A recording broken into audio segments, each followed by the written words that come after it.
Terrícolas, espero que tengan un excelente día. Hoy es 18 de marzo, el día en que conmemoramos en México la expropiación petrolera. Es por eso que voy a hablar hoy sobre cómo se formó el petróleo.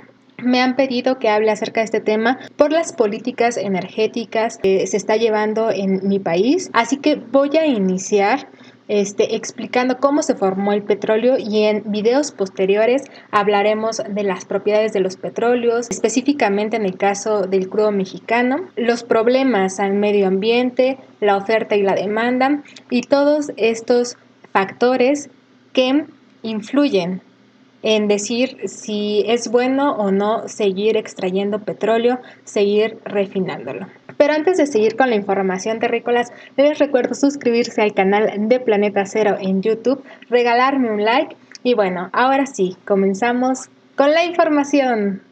Terrícolas, sean bienvenidos a Planeta Cero.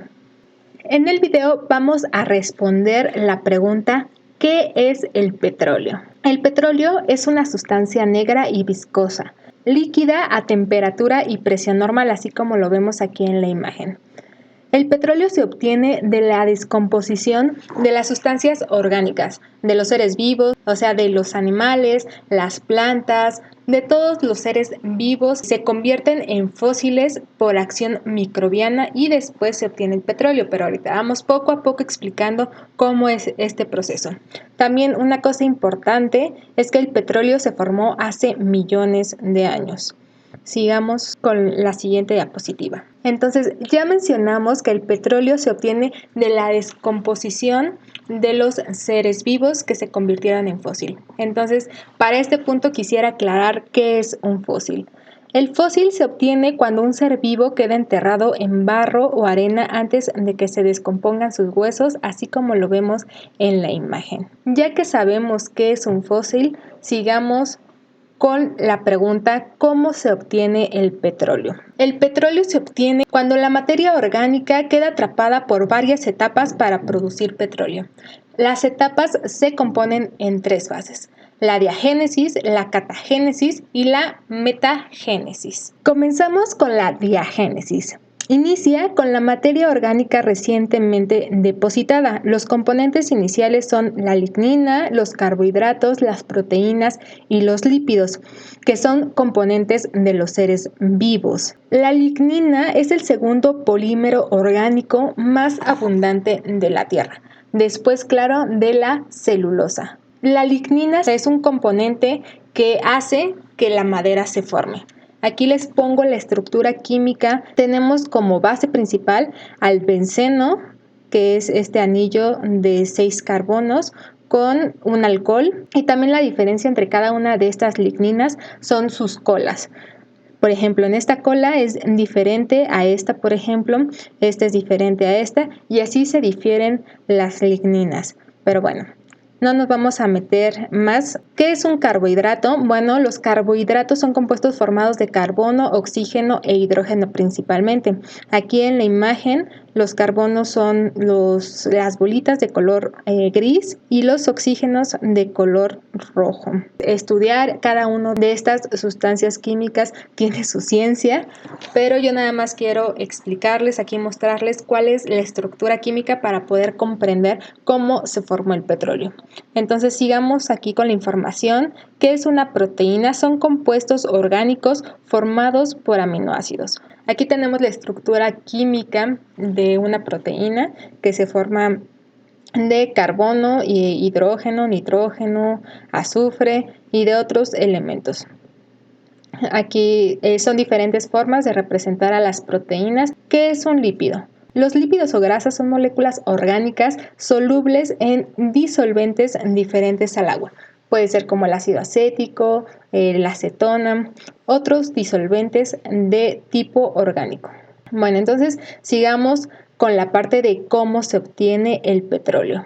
Como les venía diciendo, para obtener el petróleo tienen que pasar 3 fases. Entonces estábamos describiendo la diagénesis. En la diagénesis, bueno, ya explicamos que tenemos todas estas moléculas orgánicas que se depositan en la parte inferior de la Tierra, o sea, son enterrados. Después, estas moléculas se degradan como resultado de la actividad microbiana.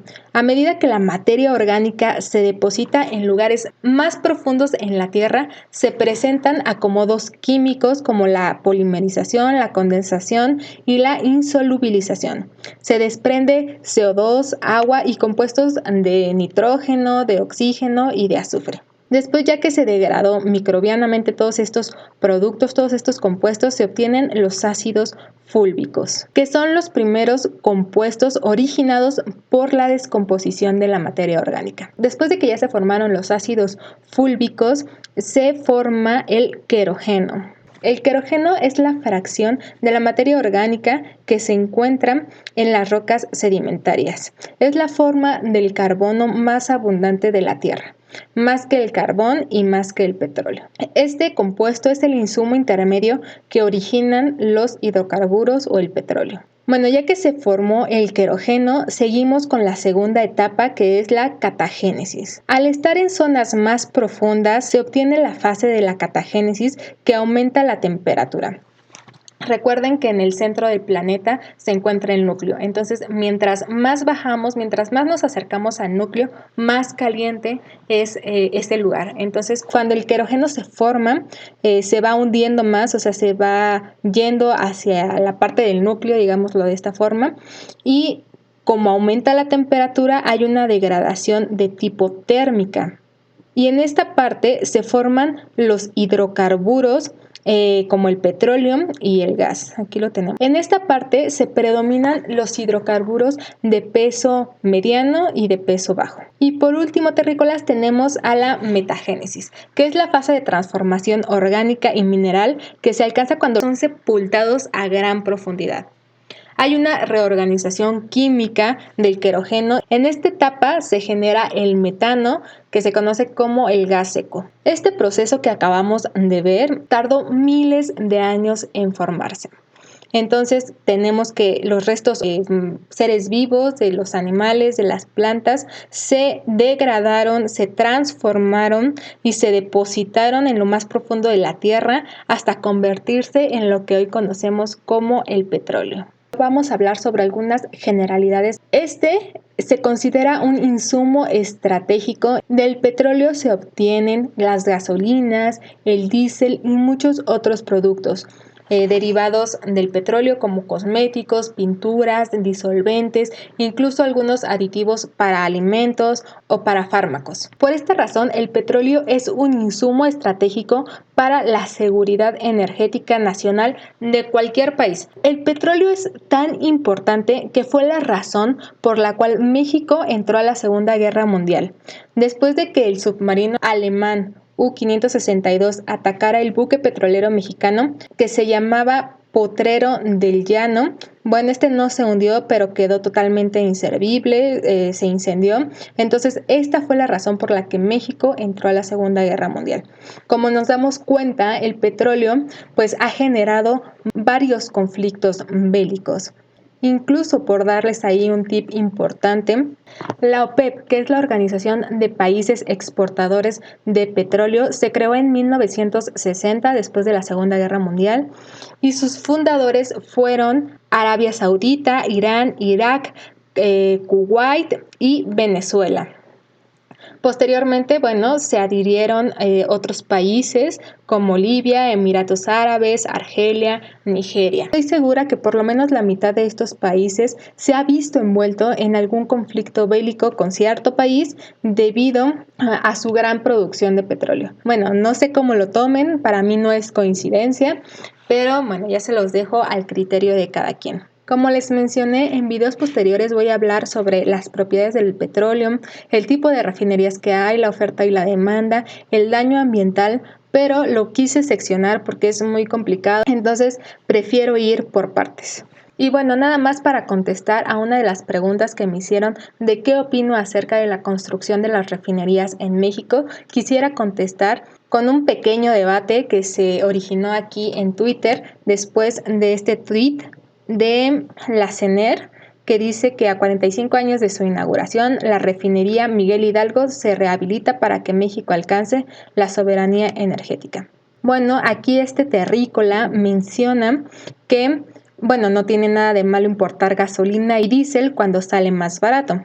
Yo le comenté que no, que de hecho saldría más barato refinar en México que importar, que sería un beneficio para todos. Un ejemplo sencillo. Imagínense que tenemos un árbol lleno de limones. Entonces, ¿qué es más fácil? ¿Nosotros recolectarnos y hacernos un agua de limón? ¿O vendérselos a un productor y después que ellos nos vendan el agua de limón 1, 2, 10 veces más caro de lo que pudo haberme costado si yo mismo lo hacía? Claro que es más barato refinar aquí en México y también quiero hablar sobre uno de los temas. Su principal pretexto es que dicen que en el 2035 ya habrá más carros híbridos y eléctricos. Bueno, en primer lugar, los híbridos van a seguir utilizando gasolina. A mí me gusta la producción de carros eléctricos, de carros híbridos para disminuir la cantidad de gasolina. Sí me gusta, ya hablamos en un video acerca de la diferencia de emisión de CO2 entre los carros que usan gasolina, los híbridos y los eléctricos, y pudimos comprobar que es cierto, los eléctricos emiten menos CO2, pero eso no quiere decir que no sean contaminantes. Siguen siendo contaminantes porque al momento de generar las baterías se produce mucha contaminación. Entonces estoy a favor de la producción de híbridos y de eléctricos, pero sí hay que tener en cuenta que los híbridos van a seguir utilizando gasolina y que no todas las personas vamos a tener carros de este tipo.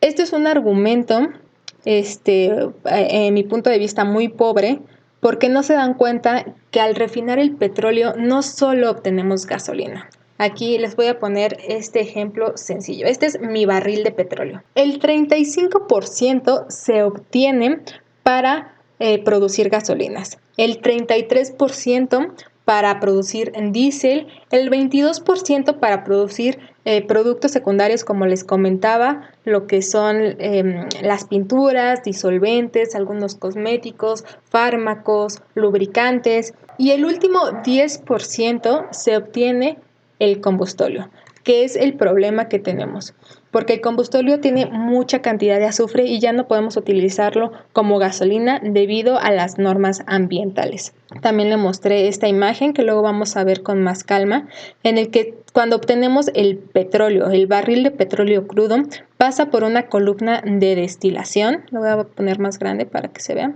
Dependiendo de la temperatura a la que vayamos calentando nuestro petróleo, se van obteniendo varios productos. Por ejemplo, a una temperatura de 20 grados tenemos el gas, a una temperatura de 120 las gasolinas, a una temperatura de 270 grados Celsius se obtienen el diésel, y ya después tenemos aquí aceites, lubricantes, ceras. Todo esto es un solo proceso. O sea, no podemos dejar de refinar el petróleo nada más para producir las materias primas para los cosméticos, para los disolventes, para las pinturas y no producir gasolina. O sea, como que no tiene caso. Entonces, esto sí quiero que quede muy claro.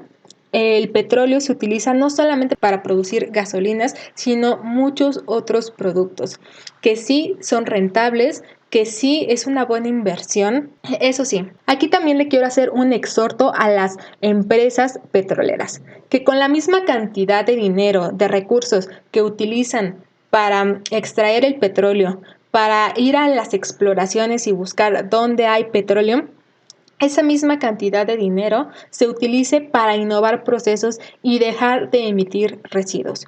Porque sí es cierto, esta es una industria muy contaminante, o sea, eso nadie lo puede negar, eso nadie lo va a ocultar. Sí es cierto, dependemos del petróleo, no vamos a dejar de depender del petróleo, por lo menos yo lo veo en unos 100 años, yo creo fácilmente. Entonces lo que tenemos que hacer es esta parte, dejar de producir contaminantes. Existe la tecnología, existe la ciencia para poder hacerlo, entonces yo sí les exhorto a que inviertan más en este tipo de procesos para evitar de contaminar al planeta, por favor. Bueno amigos, eso es todo por el video de hoy, espero que les haya gustado la información. Recuerden que en próximos videos vamos a seguir hablando de este tema. Yo soy Jazmín. Los invito a suscribirse al canal de Planeta Cero en YouTube, regalarme un like y nos vemos en los próximos videos. Adiós.